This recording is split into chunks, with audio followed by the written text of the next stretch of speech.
All the degrees that someone... How do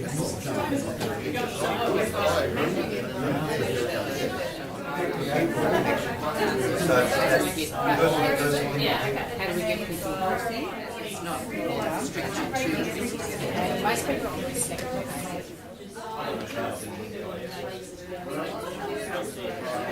Imagine 2040, it's easy if you try.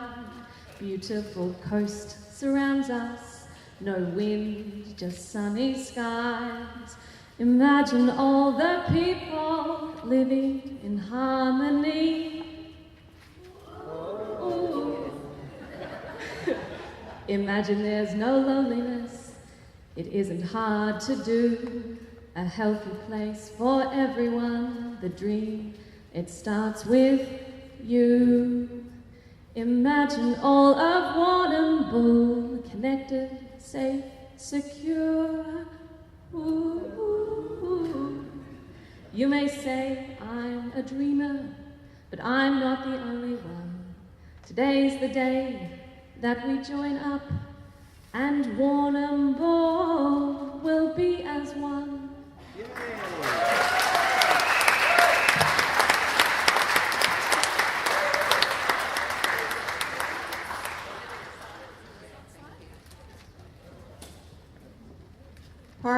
First of all, our goal. Warrnambool will be a city for all people. So I've got priority one, which is a welcoming and inclusive city. So we've done a little bit differently to everyone and have actually crafted a set of outcomes. So I'm afraid I'm going to read those outcomes to you. So in 2040, in a welcoming and inclusive community, Warrnambool is a place where everyone knows their neighbours. We are all taking personal responsibility to welcome and include everyone. There are affordable opportunities to connect with other people. Warrnambool is absolutely renowned for the way it celebrates and its welcoming and inclusive culture. Absolutely everyone has opportunities to be involved in community life, regardless of their age, their ability, their identity, their beliefs, or their backgrounds. And Warrnambool people are absolutely empowered to celebrate their own individual identities.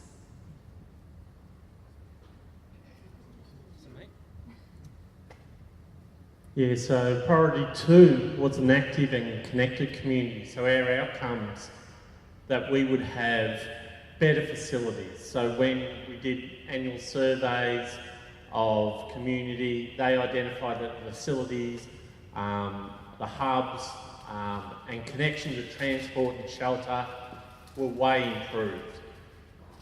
There was more open spaces and recreation facilities that were accessible for everyone. There was multi-use indoor facilities with all needs that can be utilised by the whole community, providing activities within neighbourhoods to address isolation. And there's even a Meet Your Neighbour campaign.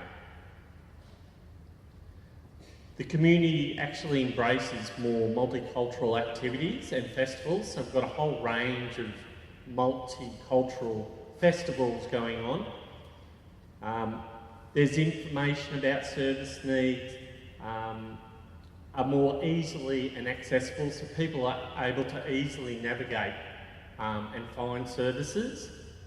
Our young people's interactions with elderly people is really well renowned in our community, with a whole range of supported and funded programs to support kids to get involved. We've got a state-of-the-art sporting facilities. One of the jewels in the crown is an indoor children's playground museum. We're seeing significant increases in adults exercising and participating in open space parks.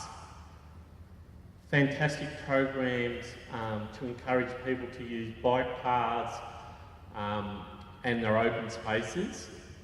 So people are being actively supported to engage in these great facilities. There's actually less cars on the roads. We've actually changed the way the the roads are set up and there's more lanes for people to ride their bikes, and it's really safe and secure. And there's shelters at the station, and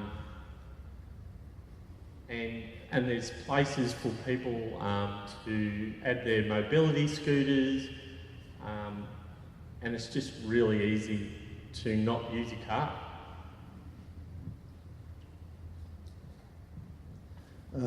In 2040, Warrnambool's going to be a city of love. If we're going to be healthy, we've got to have love. So I want you to turn to the person on your left and say, I love you. I love you.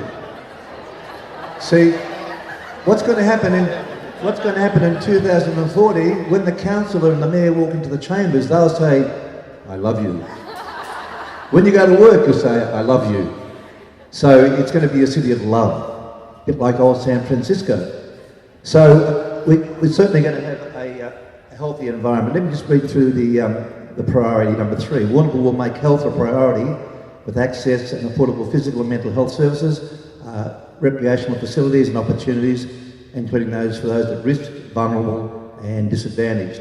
So, and the outcomes will be, hopefully, will be reduced incidence of disease, no homelessness. Yay. Yay, let's hear it. Yeah. Healthy choice is the easy choice. People are much more socially connected. People are aware and have access to great health services, or I should say even greater health services, and a higher demand and use of recreational infrastructure, and I love this one, a higher life expectancy. Because 2040, I'm going to be 90. And so I want that to be one of their outcomes. And much less demand on our health services and our drug and alcohol services. Thank you. In 2040, I'll be 95. So there's not going to be much loving going on, big fella. So I'm straight home after this to make the most of now. Priority 4 is to value our Aboriginal identity, and I got a little bit excited when I got that topic, and I started writing down my top 10 Aboriginal ever AFL players. I had Buddy Franklin, Cyril Rioli, Leon Davis, and Jenny told me I was way off track. She also asked me who they were. I told her they won a Nobel Prize and she believed me. Value our Aboriginal identity. Warrnambool will proudly embrace and respect our Aboriginal culture, knowledge and their heritage. There will be promotion and protection of important and significant Aboriginal sites, example Thunder Point, Mittens, etc., and quite a few others in the region. Aboriginal language, culture and art will be embedded in primary and secondary curricula, and there will be absolutely no difference in education, health and life expectancy outcomes. Thank you. Thanks, Mike. Now, we came up with all these wonderful ideas, and because we're an overachieving group, and we decided that we needed another priority to work on. So we in fact added a priority. If you look in your briefing material, you won't find this one because we came up with this one. And so our 5th priority was a learning community. We felt that this deserved a priority all of its own. So the outcomes that our group devised to fulfil this priority was that we wanted to have high literacy rates throughout all areas of the community, young and old. We want a diverse range of learning institutions and programs within Warrnambool. We want the residents of Warrnambool experiencing supported and simple transitions between education, whatever the levels of education might be, but also transitions in terms of education locally and education elsewhere, whether that's in other places in the state, other places in the country or other places in the world. We want new age facilities such as a library and community education spaces, and we want Warrnambool to be seen to be a place to offer high quality education that attracts enrolments from local and non-local population. We're done. We'll just give this straight back to the captain. Thank you. And now we open for questions. We do. But we've got 2 seats on the panel. Does anyone want to join the panel? Okay. Another person? Go on. All right. Questions. I'll start at this end. Just before I ask a serious question, I am just a little bit concerned about this learning community. There's been certainly plenty of emphasis on loving you, and a higher life expectancy. So I just want to know, I don't want you to go into intimate detail, but this learning community, the curriculum that's going to encompass, apart from loving. Our learning community we're going to have people who are able to learn and adapt to the coming change that we've heard about this morning. So really, we want people to be resilient in the face of that change. We want people not just to be able to cope with that change, but to be at the forefront of that change. We will have a much ageing community by then too, Roger. Even you will be getting on a bit. You talked about the learning community. Did you discuss the relationship within that learning community as far as meeting the local needs, skills or requirements of the community here as distinct from wider? Yeah, so we see Warrnambool as being a place that offers a diverse range of learning opportunities for people, and we spent some time discussing Deakin University, as I'm sure you can imagine, but we really wanted to devise ways to both attract and retain young people, but to provide programs that were diverse and that addressed the coming employment needs, which, if we think about what was presented to us this morning, are going to be very, very different from our current employment needs now. So really we wanted a community that was able to respond to those changes. And so I think focusing on a single institution is not necessarily the end game, but we do want to still have a bricks and mortar place, a sense of place for people to be educated, so that actually draws people into the community. I'm not sure if that answered your question, but hopefully it did. Mark, you talked a lot about getting all these new sporting facilities. What did you envisage in terms of energy conservation and using things such as renewable energy in that? Well, the actual building would be sustainable in terms of its low use of energy to run the facilities, and also they'd be obviously running off those brand new wind turbines that John talked about. So we're actually incorporating the latest energy and high ratings in those buildings and facilities. It's obviously the environmental aspect of those buildings is paramount in the development.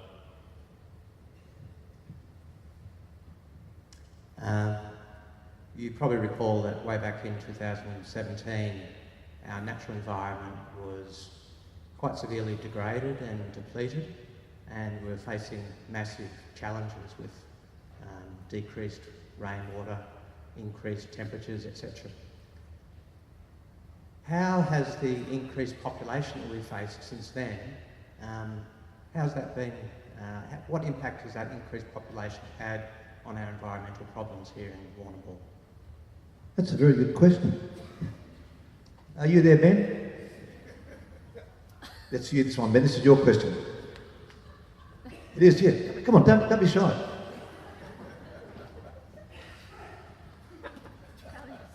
Big hand for Ben, please. Wow, thank you. Well, it started with me helping some planting of, sort of attending the weeds around some shrubs recently, yeah. I only spent half an hour there and I only did 6 plants, but those 6 plants will make a difference. What has happened between now and 2040 is that there's been council, there's been a huge campaign to involve people in community tree planting days. We know about the wind farm and the solar panels, the harvesting of rainwater on roofs. All of this has been marshalled, and we've had special environmental weeks, planting days that have involved far more people than I think the about 8 or 10 that turned up for the recent one down at the Flume. And we need all sorts of marketing ploys, such as, you know, you might get a free Christmas tree if you turn up. Yep.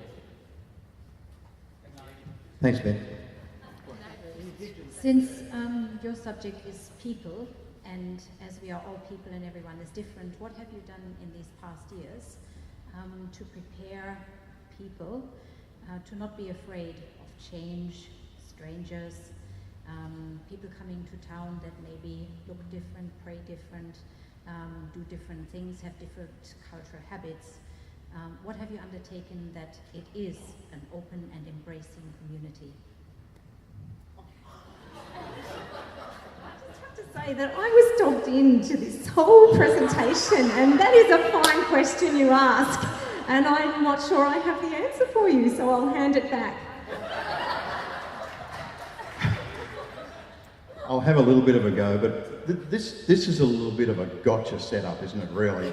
Seriously, we thought we were coming to present. I was just coming along for lunch today. So I haven't been to one of these for years. I'm not coming next time, seriously. You know what? I won't be doing too much in 2040 because I'll be just hanging on.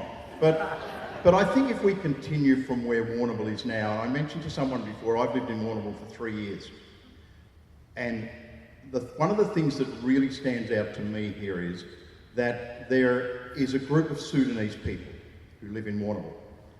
I get involved with a few of these boys through footy and basketball and have met their families, and they are the most wonderful people that you could ever meet. And I see these kids and these families and a couple of the boys that play footy at South Warrnambool and are involved in the Rebels. They're just the most lovely people. They are so far better off being in this region than they are in a cap city. And I see the kids in Melbourne getting into troubles, and the kids here, they just have a wonderful life. And I think Warrnambool will continue to embrace that going forward and even get better and stronger. And if we work with the kids, then the families and the parents will get involved. Thank you.